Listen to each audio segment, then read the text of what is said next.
continuing our series of interviewing some of the Zwift Run team members, we have Kevin from the States. Hello, Kevin. Nice to have you with us. Hi, Stephen. Good to be here. Thank you. So, Kevin, tell me a little bit about your running history. You've been on Zwift for a little while. You used to run with me in the video 5K that we used to do. So I know you've been around for a little while. Tell me a little bit about your running history and then how you came to Zwift. Sure. I've been running since I was in about fifth grade. So I've been a long time runner. I remember I was always kind of a smaller kid, and I remember not being able to make the basketball team. I couldn't even make the C team in middle school. So I was like, oh, I really wanted to be in sports. It was such a big part of being a part of the social aspects with your friends and schooling. And so I decided to go for the one sport that didn't even have any cuts, which was cross country. So I went out and I actually did okay with it, but I was never really I never got to the elite level on the high school and middle school cross country teams. But like I said, I've been running for over 35 years now, and I kind of have these maybe somewhat delusional, but aspirations of keep getting faster and faster. I still try to best my high school times and set PRs even at age 47 right now. So I'm don't believe that there's really any limitations. At least I haven't hit any yet. And I been love running, and Zwift has really enabled that, especially the last few years. So yeah, I really appreciated when I found your Film My Run video 5Ks and things like that. Where I live in California, in Los Angeles area, we had a lot of wildfires too. So the air quality was really bad for many months on end there in the summer. So running on the treadmill, and then being able to compete virtually was really a good reprieve for me to be able to still do something I love, to connect with the community, to, even get my family involved in there too, with helping with train, helping with the videos, and just keeping things going was a lot of fun. So I think my passion for running has actually only intensified in the last few years since I discovered Zwift, and really taken up a lot of treadmill running too to help balance out my schedule. So it is very interesting because a lot of runners. So I'm a runner who came to running competitively relatively late in life, and then you often find runners who start when they're younger. They set all their PRs when they're young, and once they get to 40, 50, they can't break any. You're kind of a bit of an anomaly, aren't you? Because you started young, but you're still breaking PRs now. Yeah, it is. I do feel I feel really lucky to have been in good health and to not really had any bad injuries. But I think a lot of it for me has just been the persistence and the passion for the sport. I actually think maybe because I never achieved, greatness or even like super competitive level as a high school and collegiate athlete, I wasn't able to make the teams. I wasn't able to make the cuts, but I always kind of wanted that. And I think maybe having that carrot out in front of me this whole time and just keep pursuing it, my body's adapted, my heart rate has just gotten, more and more efficient, my lung capacity, and then just, it's become a routine for me. It's become a very much of a way of my life running. And then I think that's enabled me to get more efficient, which has then made running easier and easier. And now, because I have more dedication and I think my passion for the sport has only grown over the years, now I'm finally starting to achieve those PRs and being able to set at least personal records or to win some local races and things like that. So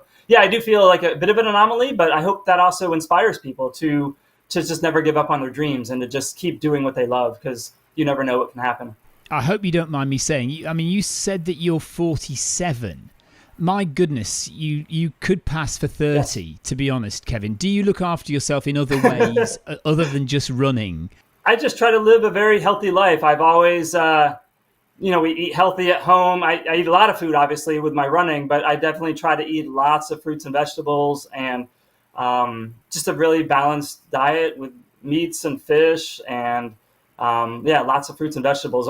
My daughter's gotten really gotten me into making smoothies a lot lately too, and just it's amazing how much just nutrients you can pack into there and how much you can blend up into one delicious smoothie. So we've been doing that a lot lately, all kinds of berries and bananas and fruits and stuff.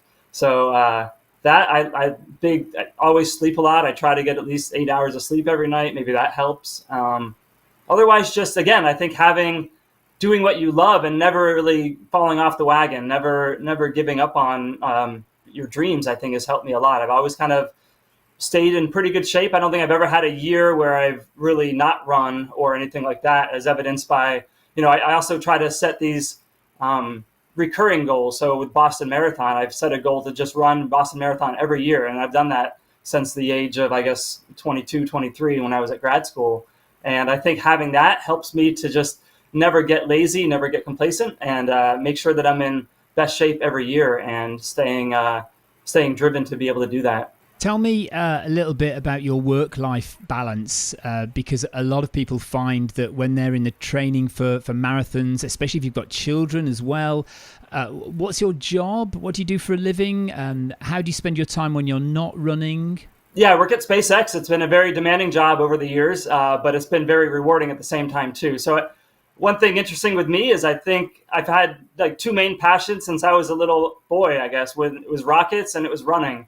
And I've carried those with me all throughout the years. I've, let running help just keep me in shape and use that to drive my athletic goals. And then with rockets, I started as a little boy making model rockets and mixing gunpowder and then repacking the engines and getting really into the chemistry of that. And I kind of set that as my major for college when I studied engineering in the undergrad, and then went on to grad school and focused in a little bit more on propulsion and aerospace, and landed the job at SpaceX about 12 years ago and have been working there since. And it's been super rewarding, but also super demanding. So I think the only way I've been able to kind of keep that balance is to really just look at my life and try to just cut out a lot of other priorities that detracted from family, from running, and from rockets. So I've kind of focused on those three things. I do have a family. I have a wife and daughter, beautiful, and love spending as much time with them. And we share a lot of the same passions with athletics and travel and things like that. So that's helped keep me fueled. And I think the fact that we all support each other, we all are each other's biggest cheerleaders when we're out there, whether my daughter is swimming in a race, whether I'm running, and my wife's biking or swimming, and she does all three sports. We really support each other, and we make sure that we prioritize that time. And the most consistent I've been now is with the Zwift Academy training program. But before that, most weeks I'd run 2-3 times a week, but I'd make sure that they were very quality miles. So I'd never really get that far out of shape. But yeah, I found this Zwift training program with the consistency to just be doing amazing things for me. So that's been good. We'll get on to the Zwift Academy shortly, but two things that I want to ask off the back of that. Number one, as a child or even as an adult, have you blown anything up? And two, have you met Elon Musk? The answer is yes, absolutely to both of those. So I've blown many things up. If you could see around my childhood bedroom, you'd see all sorts of burn marks on the wall or things like that from where I used to do experiments that would go awry. In our backyard, or decapitated trees and things like that, where I would experiment back when I was a youth. And then even in my job too, I've certainly we do a lot of advanced development at the different rocket engine companies that I've worked at over the years. And with development, sometimes things go really well, but sometimes things don't go well. And you learn a lot from that, much as you do in any aspect of life. When you fail, you learn more from your failures, I think, than your successes. So I wouldn't have been a good rocket engineer if I had not blown things up. I've learned what can go awry. I've learned to respect the energy that you can have in these propellants that we use for rocket engines. And I think that's, it's really gotten me to understand a lot more about what I do. So the failures are fuel for me. And I, obviously try to avoid them, but we have had rocket engines blow up, not at SpaceX per se, but at other companies. And it's been adventurous. And then certainly, yeah, I've met Elon quite a bit at work. He's very much in the depths of what we do at SpaceX, and he likes to be involved in a lot of these big decisions. And he just has such a great vision for the company and tremendous understanding of all the fundamentals of the rocket engine. So absolutely, he meets with all his engineers routinely and helps guide what SpaceX is doing and all our success.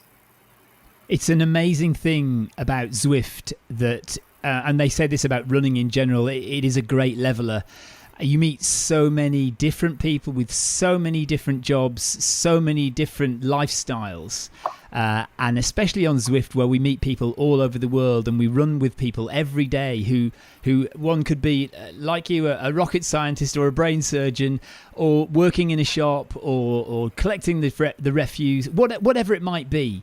And we're all together and we're all helping each other. Tell me a little bit about the Zwift Academy process. Why did you decide to take part in Zwift Academy 2021, and how did you feel it all went? I think it's been great. In my life, I like to do things that I love, and if I have a side effect, I can, go after a position or go after a reward or something like that. Well, that's only icing on the cake sort of thing. So I was already running on Zwift. I already loved the platform. I loved meeting the people, doing things like the Film My Run events, things like that. And the technology really appeals to me. As an engineer, I love geeking out over the sensors, and I have all kinds of sensors on the treadmill. It's almost a shame you can only pair 2 or 3 of them with running, because there's so many different things, and I like getting into that data too. So that aspect really appeals to me. And then just having that virtual world when you're outdoors running, I do a lot of the same routes. There's only like 2 or 3 main routes that I think are safe and where I can run for long distances without getting bored. But on Zwift, you can always choose a different world, and that's been fascinating. So then Zwift Academy, when I heard about that from a running buddy of mine whose wife worked at Zwift back a few years ago, I started running more, and then the Zwift Academy in 2020 came up. So I tried for that. I did all the workouts, and I made a semifinalist, maybe even finalist. I made the video for that. Didn't get selected, but again, in life, I never give up on my dream. So then in 2021, when it came around again, I applied, did all the same workouts, and I tried to do even better. I tried to even add more energy and whatnot to the video, and to just become a really big advocate for Zwift. Paid off, and I was so thankful to get chosen.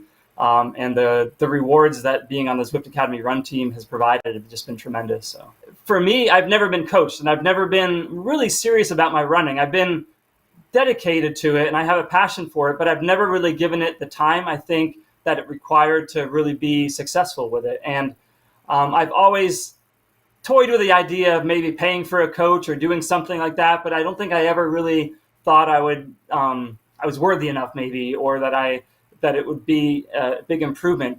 So secretly, I always wished to have this coach. And I think the Zwift Academy and having Terrence and Jen to be this source of knowledge, and to be able to bounce workouts off of, and to provide me with such a well-oiled and well-proven training program has been tremendous. And I think that for me was what I was looking forward to the most out of it. Just having a coach, being part of a team, a select team of very talented and great people on the team, and then having a coach that I can bounce things off. And then even today, he and I will text back and forth on multiple times a day about my running, and he's someone that's really interested. I think no one has really been interested in all the aspects of my running to the level that Terrence has been, like having a coach, because I always love my data, my heart rate, my cadence, my vertical oscillation. I look into all those things that I get from my Garmin watch. And I geek out about that. And then having someone now that I can share that with, who also can tell me to tweak things, has just been, it's like finding a new best friend in running who's actually helping me improve. So that's been amazing. Tell me a little bit about the workouts. So what is a workout that Terrence has given you that you've done regularly that you really feel has benefited you? An interval session or some kind of session? Or has it been the whole thing, the fact that you've been doing structured training for the first time really with a coach? What part of all that has really stood out for you? Well, yeah, it's definitely been the whole thing, but I can get into some specifics as well, too, that have been different. One thing that I have never loved is hills, and I actually tend to avoid them like the plague on my workouts. My running buddies will go for runs sometimes in the morning, and they'll go down to Palos Verdes. And those are always the one where I'm like, oh, okay, I can't join you guys today. And they kind of know that I'm just not a big hill guy. I've never done much with the hills. I feel like I can be fast on flat, and I'm very fast on downhill, but uphill I've just been always sucking wind with.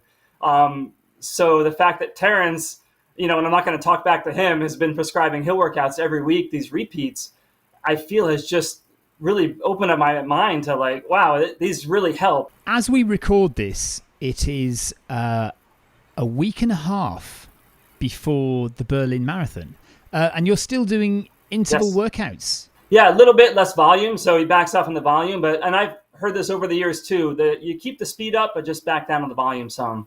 That's an important thing, I think, to point out to maybe new runners training for a marathon, or even runners who've just been sticking to a routine for so many years, that you don't taper by stopping running and eating donuts for 2 weeks, or even 3 weeks for some people. It is a taper, so you still run, and you still run the week of the race, don't you? Yeah, I still will. In years past, when I were done on my own and I didn't have a coach or any accountability, yeah, I've done the week of cold turkey, eating pizza and donuts and stuff like that before the race, or carbo loading a lot. And it's been, hit or miss. I've been very inconsistent, but since running with Zwift, and especially this year, I just feel like I have this depth and this confidence in my running that I've never really had before.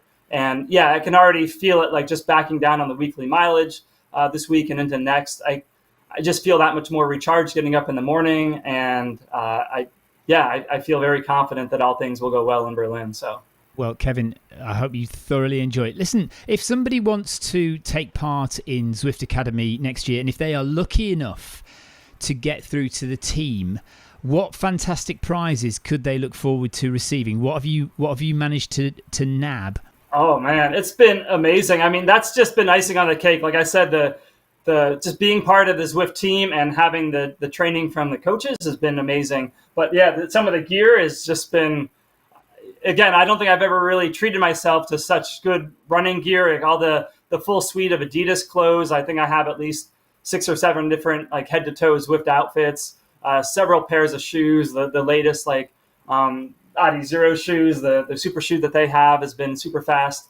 All the Morton's nutrition. So we've gotten a lot of the drink, the gels, the bars that have gone down really well. And I think I've been adopting their usage recommendations for my long runs and for my racing so far. And it's been great. I think having that consistent fuel, and it just feels like it energizes my body there. Garmin watch has been good. Before this, I had a Garmin watch that I had for almost 12 years that didn't have a lot of the new technology on it. So having the latest 955 Garmin watch has been amazing. And the Woodway treadmill, I mean, that alone has been just such a big part of my training program now. Having something so sturdy with a little bit more speed capability, so I can go faster than 5-minute miles finally now if I want to do some speed workouts.